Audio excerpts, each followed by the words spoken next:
America की राजनीति कैसी है, पाकिस्तान की राजनीति कैसी। कुछ लोग होते हैं राजनीतिज्ञ लोग जो अमेरिका, लंदन, जापान की राजनीति को समझते हैं। कुछ लोग होते हैं जो वहां के कल्चर को समझते हैं। कुछ लोग होते हैं जो वहां की सेना को समझते हैं। कुछ लोग होते हैं जो वहां के हर चीज को वहां का हर व्यक्ति का अपना अपना एक होता होगा एक विषय का ज्ञानी। लेकिन धन्य है वो लोग जिन्होंने पत्नी को छोड़ना, परिवार को छोड़ना त्याग नहीं है, पैसे छोड़ना त्याग नहीं है। काम खूब करो, पैसा खूब कमाओ, परिवार में खूब बढ़िया से रहो, त्याग किसे कहते हैं? क्या छोड़ दें कि हम त्यागी कहलाएं? चलो जी, त्यागी बाबा की परिभाषा बताओ, त्याग किसे कहते हैं? क्या छोड़ने का नाम त्याग है? ये भैया बताएंगे, हमारे दादाजी सो रहे हैं क्या? दादाजी बताओ, त्याग किसे कहते हैं? हाँ? क्यों भैया बताओ, त्याग किसे कहते हैं? हाँ, किसे कहते हैं त्याग?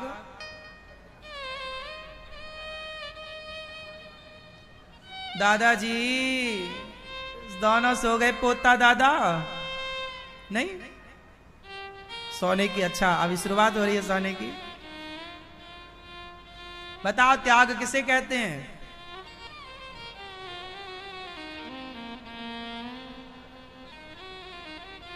भैया पीछे वाले भैया हमारे बताएंगे। भैया शर्ट पहने हैं भैया, बताओ, आपसे पूछ रहे हैं त्याग किसे कहते हैं? आपसे। हाँ हाँ, बैठे बैठे बताओ।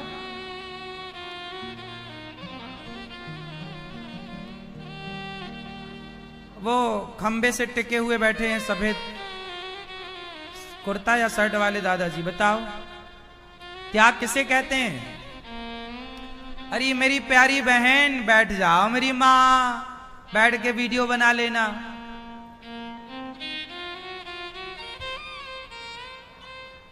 त्याग किसे कहते हैं?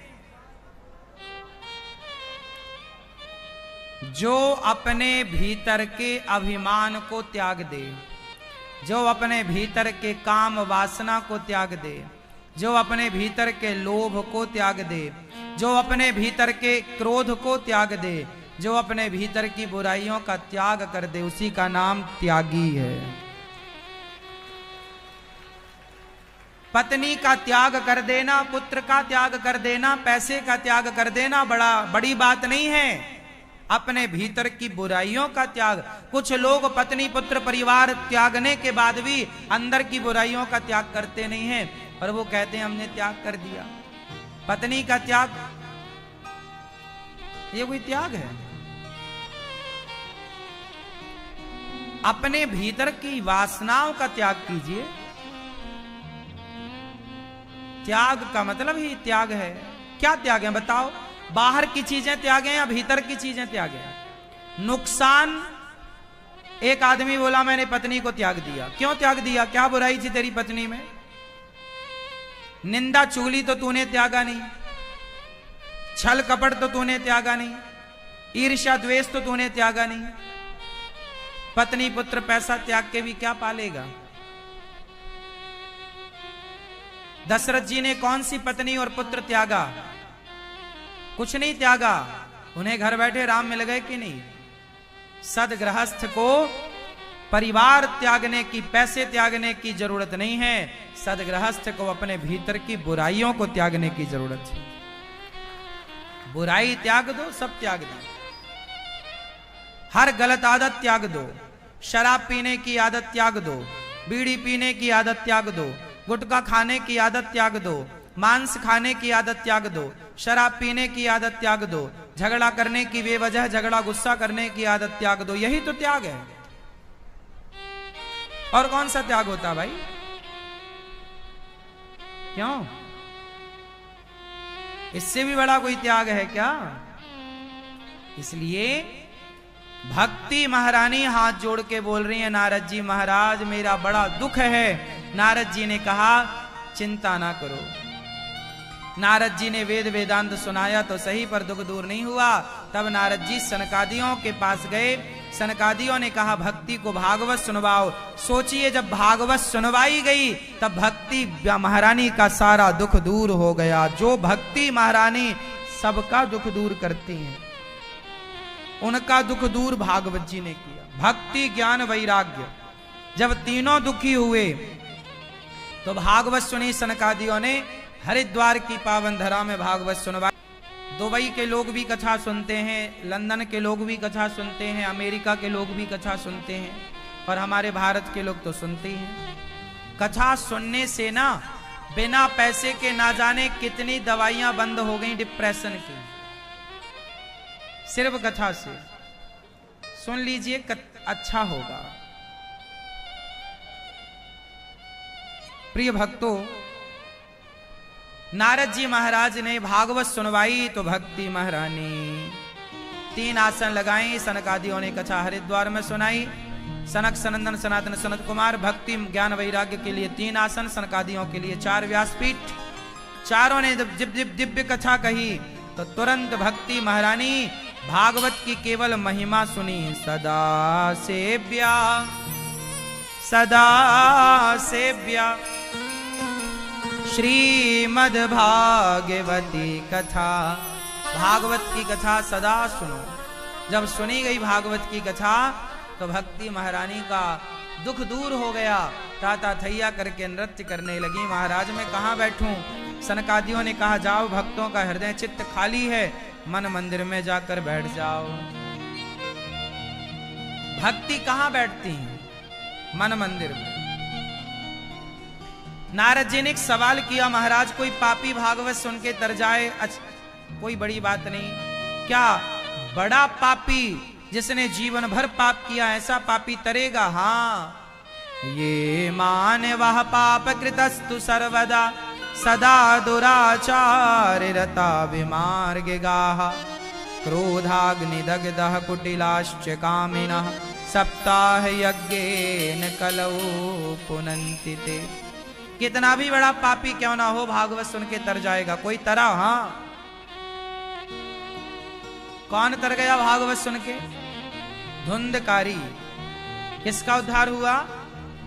मैया बताओ मेरी मां, किसका? धुंधकारी। एक पंडित जी थे। सुनो, एक कहानी सुना रहे हैं आप सबकी। दक्षिण में एक नदी है तुंगभद्रा। तुंगभद्रा नदी के किनारे एक गांव है उत्तमपुर। उस गांव में एक पंडित जी रहते हैं, आत्मदेव। उनकी पत्नी का नाम है धुंधली। आत्मदेव जी बहुत अच्छे ब्राह्मण हैं, पूजा पाठ करते हैं, मन भगवान में लगा रहता है। अच्छा, उनके पड़ोसी अच्छे नहीं। पड़ोसी आते हैं, बार बार कहते हैं पंडित जी राम राम, आपके बेटा क्यों नहीं हुआ? आत्मदेव जी क्या कहें? दूसरे दिन पंडित जी राम राम, तो आपके बेटा नहीं हुआ। तीसरे दिन पे पंडित जी राम राम, तो आपके बेटा नहीं हुआ। क्यों नहीं हुआ? क्या कारण है? आप इतने बड़े पंडित हो, ज्ञानी हो। अच्छा, आपके पास कुछ ना होए ना तो ये दुनिया मजाक बड़ा बनाती है। किसी को बेटा ना होए, किसी को बच्चा ना होए तो उस महिला को, बेचारे को समाज में कुछ लोग जीने नहीं देते, ताने मार मार के मार डालते हैं। और आप लोगों को भी ना लोगों की बात का बड़ा बुरा लग जाता है। लोग हमें कह रहे हैं कि बेटा नहीं है, आपको भी लगता है ये बार बार ताने मार रहे हैं, आप चिढ़ने लग जाते हैं। और जब आप चिढ़ने लग जाते हैं तो लोग आपको चिढ़ाने लग जाते हैं, आपको परेशानी होने लग जाती है। एक बात बताएं, कुत्ता आपको देखकर भौंकता है, इससे आपको कोई परेशानी होती है? बोलो। वो अपनी जगह पे भौंकता रहता है, आप अपना चले जाते हैं, काम कर लेते हैं, आपको कोई फर्क नहीं पड़ता ना, तो आप उससे पलट के जवाब देते हैं। ऐसे ही जीना है तो आप ना सुनिए कम, सुन करके अनसुना कर दो, इग्नोर नाम का शब्द सुना होगा। इग्नोर, जाने दो। क्या करना है? लोग क्या कहते हैं, लोगों का काम ही कहना है।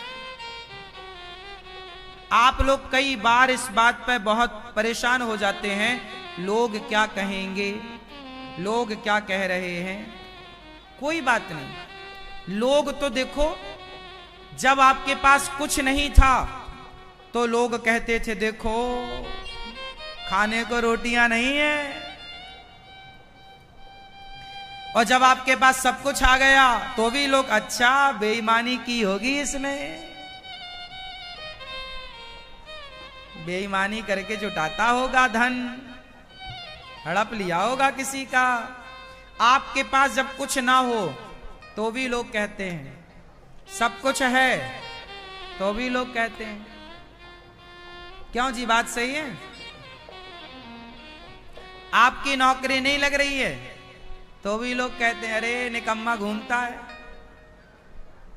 और नौकरी लग जाए तो भी लोग कहते हैं यार कहां कर रहा है, क्या कर रहा है, इससे क्या होगा। हाँ या ना? दुनिया का काम ही कहना है, वो अपनी जगह सही है। लोग अपनी जगह। अच्छा, एक बात आपने गौर किया होगा, नोटिस की होगी कि लोग कह के ना भूल जाते हैं, लेकिन आप याद रख लेते हैं उसने कहा है। उसे कोई फर्क नहीं पड़ता उसने क्या। अच्छा, एक बात बताएं, अभी हम 3 घंटे यहां कथा सुना रहे हैं ना, अभी कथा पूरी होने के बाद हम आपसे पूछें कि आपने क्या सुना, हमने क्या सुनाया, तो आप 5 मिनट भी ना बोल पाओगे। मतलब हम 3 घंटे आपको सुनाएंगे तो 3 घंटे की सुनी गई बातें आप 5 मिनट का भी मैटर नहीं बोल पाएंगे, भूल जाएंगे आप सारा। अभी सुनाएंगे ना, आप सुन रहे हैं ना मनिया, मन लगा के। अभी जैसे ही आप यहां से उठ के चाय वाय पियोगे,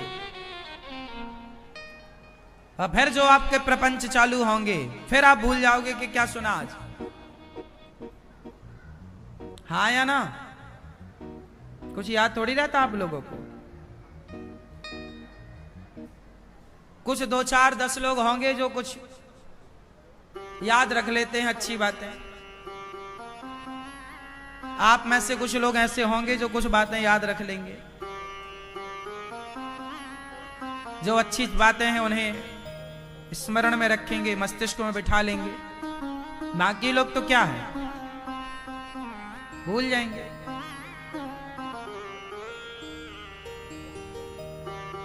उसी तरह लोग आपको जो कहते हैं ना, वो कह के भूल जाते हैं। आपको याद रहता है अरे हमें ऐसा कह दिया उसने, कोई बात नहीं। लोगों का काम कहना, इसलिए इग्नोर करना सीखिए। आपने क्या कहा, उसने क्या कहा, इग्नोर कीजिए, ध्यान मत दीजिए। लोग, आपने एक कहानी सुनी होगी, इसके लिए एक प्रसिद्ध कहानी है। एक बाप बेटा गधे में जा रहे थे, दोनों गधे पे जा रहे थे। एक गांव के पास से गुजरे तो गांव वालों ने कहा वाह, एक गधे पे 2-2 गधे बैठे हैं।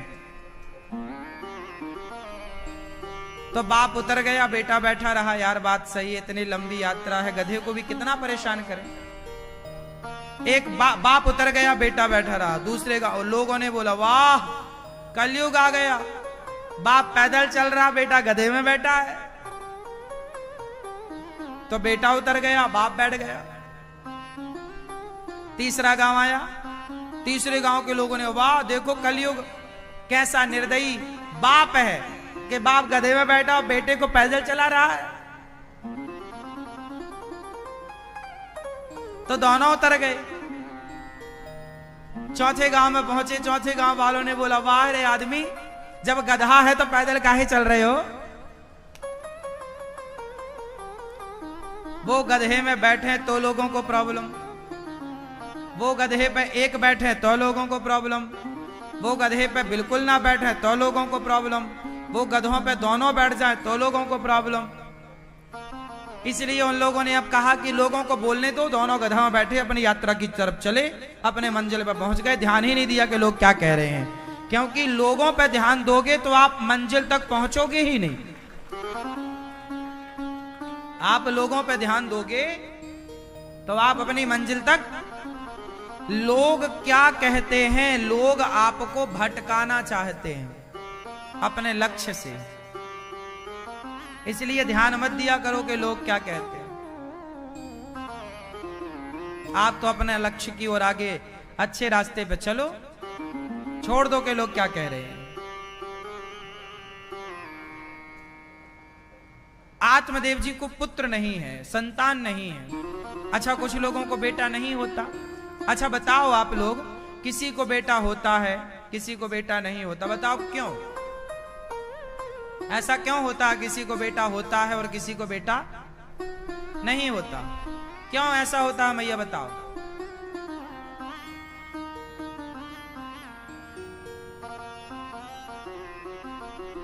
जब होता है तो सबको ही होना चाहिए, ऐसा क्यों होता किसी को नहीं होता? हाँ?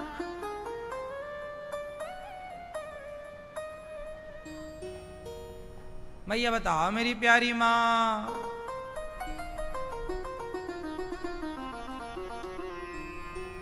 अच्छा ये बताओ बेटा क्यों होता है, काय के लिए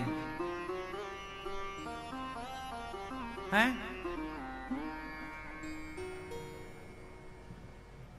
काय के लिए होता है बेटा? कहते हैं बच्चा इसलिए होता है कि वो अपने माँ बाप का ऋण उतारेगा। क्या उतारेगा? ऋण। हमारे ऊपर ऋण होता है ना, मातृ ऋण, पितृ ऋण। बच्चा होता है ऋण उतारने के लिए। आपके सिर पे कोई ऋण रहा होगा तो आपका बच्चा आपका ऋण उतारने आया है।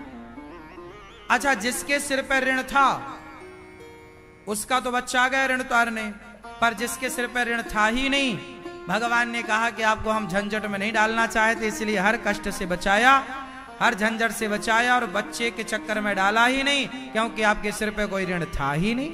जब ऋण था ही नहीं तो भगवान ने बच्चा बच्ची देने की जरूरत समझी नहीं, इसलिए नहीं दिया। लेकिन आपको संसार देख के ऐसा लगता है कि सबका है, हमारा भी होना चाहिए। अरे भाई, ईश्वर की मर्जी में आप खुश क्यों नहीं हैं? नहीं देना चाहते भगवान तो अच्छा है। चलो मैं इसकी एक छोटी सी सच्ची घटना सुनाऊं। एक मैया मेरे पास आई, बिल्कुल सच्ची घटना है। एक मैया मेरे पास आई, बोली महाराज मैं बर्बाद हो गई। क्यों मेरी माँ? बोले महाराज हम दोनों पति पत्नी का कोई ठिकाना नहीं है। क्यों? महाराज हमारे कोई बच्चा नहीं था, हमारे कोई बच्चा नहीं हुआ तो हमने एक बच्चे को गोद ले लिया, एक बच्चे को गोद ले लिया और उस बच्चे ने हमारी सारी संपत्ति, अब हमने भी भाव में आकर सारी संपत्ति बच्चे को दे दी। और अब बच्चा बड़ा हुआ, शादी हुई तो उसने हम दोनों को घर से निकाल दिया, हमारी संपत्ति सारी उसने रख ली। ना तो अब दान पुण्य करने देता है और ना तो हमारे को रहने देता है। अब हम मारे मारे फिर रहे। हमने कहा मैया भगवान ने तुम्हें बेटा ना देकर बड़ी कृपा करी थी, तुम्हारे पास यदि बेटा होता तो तुम्हें बड़ा कष्ट मिलता, इसलिए ईश्वर ये जानते थे कि तुम्हें बेटे से बड़ा दुख हो सकता है, इसलिए ईश्वर ने आपको बेटा दिया ही नहीं था और हर कष्ट से बचा रखा था। लेकिन तुम ही भगवान की बात ना मानकर, ईश्वर के विधान को नकार कर तुमने किसी को ले लिया और लो अब वो कष्ट भोग रही हो तुम। अपना दिमाग मत लगाओ, ईश्वर को देना होता तो दे ही ना देते, तुम अपना दिमाग काहे लगा रहे हो? तुम्हें गोद लेना है तो एक बेटा क्यों तुमने गोद ले लिया? तुमने पूरा अनाथ आश्रम गोद ले लेना था कि यहां जितने बच्चे होंगे मैं सबको अपनी ओर से पढ़ाऊंगी, लिखाऊंगी, सबका भविष्य बनाऊंगी, वो पुण्य मिलता तुम्हें। तुमने एक को क्यों दे दिया सब कुछ? सारे बच्चों को अपनी तरफ से पढ़ाते। तुम्हें तुम्हारा मोह रहता ना, हमारा भी बच्चा हो, गोद में खिलाएं। तुम्हें ये खिलाने का ये तुम्हारा मोह ममता है। इतनी आसक्ति जितनी तुम्हारी जगत से है, काश इतनी आसक्ति जगन्नाथ से हो गई होती, कल्याण हो जाता। ये आदमी बेवजह रो रहा है आज का, महाराज जी बेटा नहीं है। अरे नहीं है तो ईश्वर का धन्यवाद दो, है तो भी ईश्वर का धन्यवाद दो।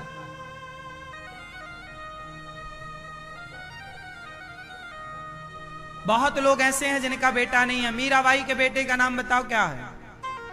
तुलसीदास जी के बेटे का नाम बताओ क्या है?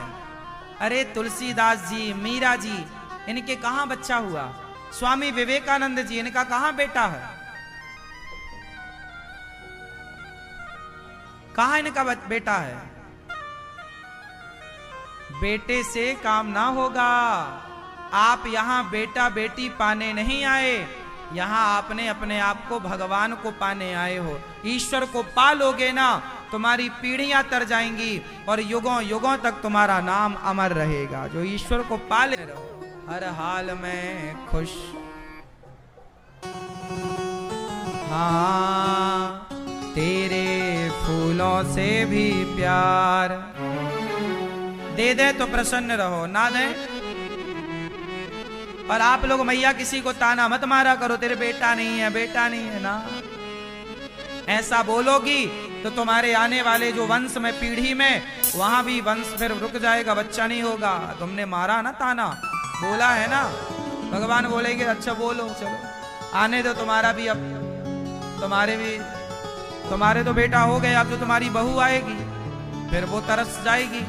यदि तुमने बेवजह किसी को सताया, सच बोल रहा हूं साहब, यदि आपने किसी के गाल में एक थप्पड़ भी मारा है तो वो थप्पड़ भी तुम्हें वापस मिलेगा, याद रखिएगा। तुमने किसी को एक गाली दी ना बेवजह, तो वो वापस गाली तुम्हें मिलेगी। तुमने 1 रुपए किसी का खाया है ना बेवजह, बेईमानी से, तुम्हारे 1000 जाएंगे, देख लेना।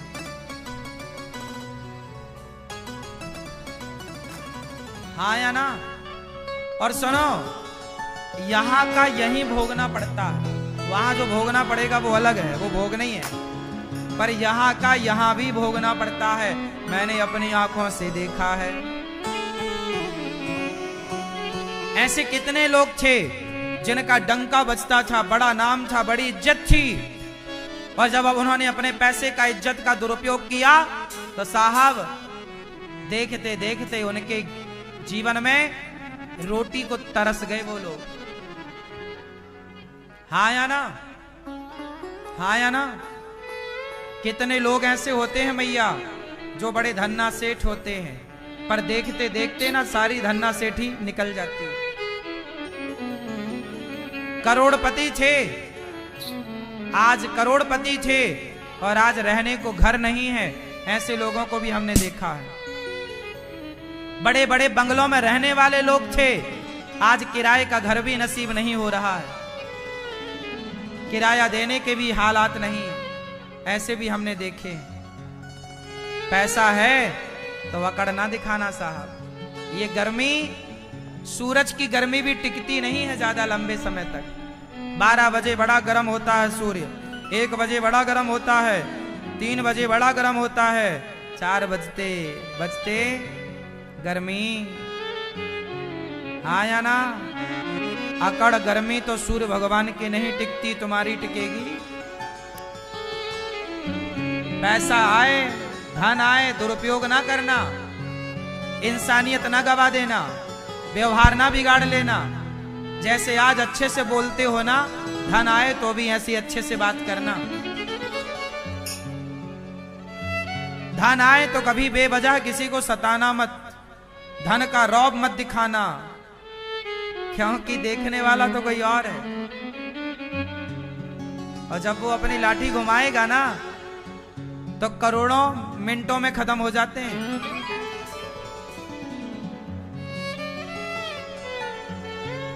हमने खूब देखा है अपने जीवन में। कर्मों का दंड यही मिलता है मेरी मां, सब यही है। अच्छे का अच्छा यहीं, बुरे का बुरा यहीं, सब कुछ यहीं में। वहां भी मिलता होगा, बिल्कुल मिलता है, वो अलग विषय है। वो किसने देखा है ऐसा आप कहते हैं, वो भी है, देखा भले नहीं है, पर यहां भी मिलता है, यहीं मिल जाता है। इसलिए बच के रहना रे बाबा। हमें तो जो भगवान देते हैं, हमें तो आप गालियां दो या आरती उतारो, एक ही बात है। एक बात बताएं, कोई आपको गाली दे देना तो भी, और आपकी आरती उतारे, आपका सम्मान कोई करे, आपका सम्मान, आपका अपमान, सम्मान और अपमान को एक सा देखो। सम्मान पाके अभिमानी ना हो जाओ और अपमान पाके गुस्सा ना करो, क्रोधी ना हो जाओ, क्योंकि दोनों ही खतरनाक है। सम्मान अभिमान दिलाता है और अपमान क्रोध दिलाता है, और दोनों ही नरक के दरवाजे हैं। काम क्रोध मद लोभ सब नाच नरक के पंथ। सम्मान भी अच्छा नहीं है और अपमान भी अच्छा नहीं है। हमें तो भाई दोनों में एक सा रहना है, आदत बन गई है, आप भी आदत बना लो। समाज में रहना, बिंदास रहना है, अपमान पाके दुखी नहीं होना और सम्मान पाके प्रसन्न नहीं होना, हर हाल में गंभीर रहो। हाँ या ना? जैसे सूखा पड़ जाए तो समुद्र का कुछ नहीं बिगड़ता, और बाढ़ें आ जाएं तो समुद्र का कुछ नहीं बिगड़ता, हर हाल में समुद्र गंभीर है। आप भी गंभीर रहो। ईश्वर सुख दे दें तो ज्यादा घमंडी ना हो जाओ, और दुख आ जाए तो गली गली घर घर रोने मत चले जाओ कि हम बड़े दुखी हैं। हम तो भगवान के तेरे फूलों से भी प्यार, तेरे कांटों से भी प्यार, तू जो भी देना चाहे दे दे मेरे सरकार, तू जो भी देना चाहे दे दे मेरे सरकार, तेरे फूलों से भी प्यार, तेरे। तो आज से कौन कौन लोग हर स्थिति में प्रसन्न रहेंगे? सम्मान हो या अपमान, दोनों को एक नजरिए से देखो, कोई बात नहीं। अपमान पाके कुछ लोग ना बड़े, अरे हमें धक्का मार दिया, हमें धक्का मार दिया, हमें ऐसा बोल दिया। तुम वृंदावन आई हो तो सम्मान पाने आई हो या धाम में दर्शन करने आई हो, या आए हो?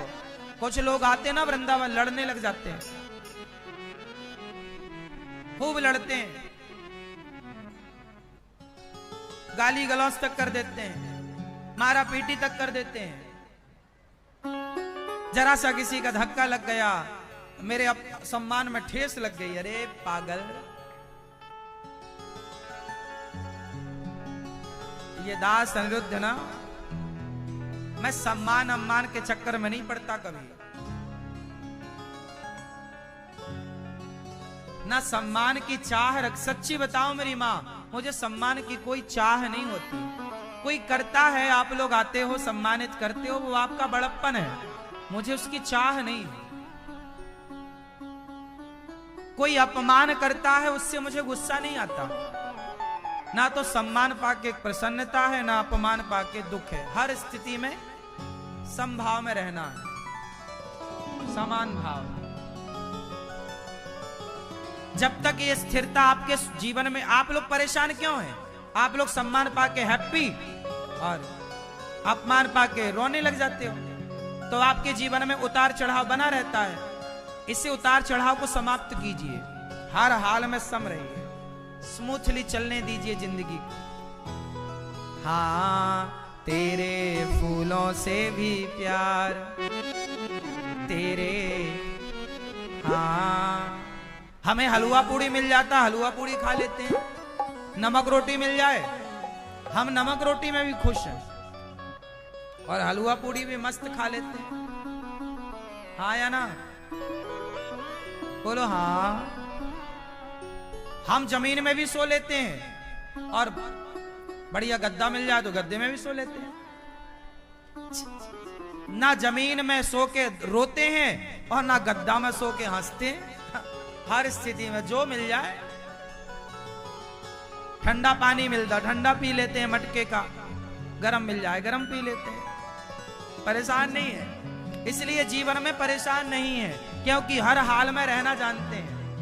आप लोग परेशान हैं क्योंकि आप हर हालात में रहना नहीं जानते। आप सम्मान तो चाहते हैं पर आप अपमान से बचते हैं। नहीं जी, हम अपमान किसी का ना करें, पर आप हमारा करना चाहो आप कर सकते हो। कोई बात, कर लो भैया, क्या दिक्कत है? गाली तो देना है, दे दो तो चार, क्या फर्क पड़ता है? शिशुपाल भी तो भगवान को 100 रोज देता था, क्या फर्क पड़ता था भगवान को?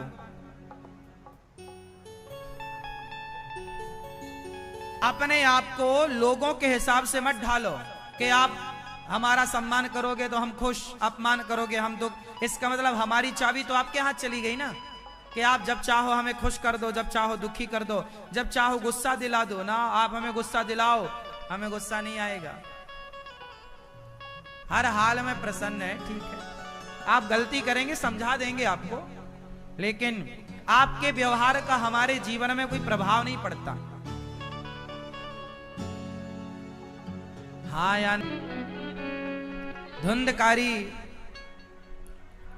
अपने आत्मदेव जी प्रेम से रहने लग गए। उनका पुत्र नहीं था। एक संत जी ने फल दिया, खिलाया पत्नी को, पत्नी ने खाया नहीं, बहन को दे दिया, बहन का बच्चा हुआ, ले लिया, नाम रखा धुंधकारी। गाय को फल खिलाया था तो गाय को बच्चा हुआ, नाम रखा गौकर्ण। धुंधकारी ने होकर अपने माँ बाप को जो मार लगाई। मैया बैठ लो मेरी माँ, बैठ जाओ।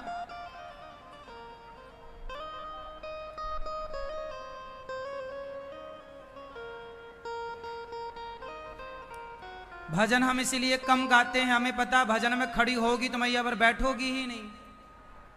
डर लगता है कि कहीं आप लोग व्यवधान ना उत्पन्न कर दो। तुरंत बैठ जाओ, चुपचाप खड़े हो जाओ, बैठ जाओ, तब अच्छा है। अब आप आगे खड़ी हो, पीछे वाले लोगों को डिस्टर्ब होता है।